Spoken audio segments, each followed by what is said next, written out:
Children, are they in comfort or are they in grief? Sadly, the book of Proverbs does not find more use in the life of Christians, right? There's several reasons why this is, I think, but we must understand that this is God-given wisdom here. This is what Proverbs is. We claim to love Jesus, and he is our wisdom, then we must listen to what wisdom has to say. Right? We not dare say that God's wisdom changes over time. I mean, his knowledge and understanding are timeless. They exist outside of time, so they don't change. Wisdom existed before the foundation of the world and remains unchanged. Applications may change, sure, but the fundamental truths cannot change. That would require God to change, and he does not. What Proverbs teaches us transcends time and culture. We understand that a woman is not required to make purple clothing, but the wisdom of hard work and caring for one's children is. And so we must not do what liberal theologians do and have done over and over again by taking wisdom and sacrificing it on the altar of cultural irrelevancy.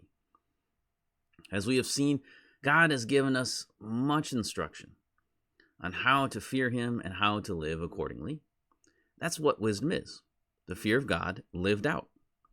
Now today we're going to, and the rest of this week, we're going to focus on the nature of children. How should we think about children? And the great thing is that the Bible tells us a whole bunch about children, and especially Proverbs. Proverbs teaches us,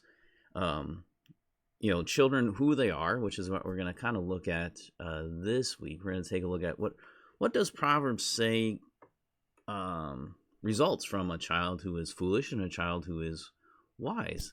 Is there a difference? Is there a difference for the parents? And I think wisdom tells us, yes, there's a big difference for those who have a foolish child and those who have wise children, if I can speak. So there's a big difference there. There is a big difference. And we need to see this in Scripture. And then there's also, obviously, the teachings on how to train up a child. Train up a child in the way you should go. Now, that's going to be a separate study. We'll do that later on.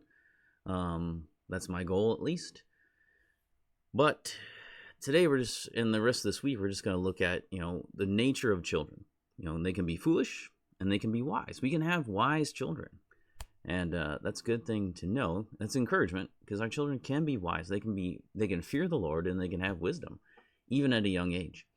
And so we need to remember that. So this week we're going to look at foolish children, and then we're going to look at wise children, and then we'll wrap everything up with some applications. So come back next time, and we'll start with the foolish children.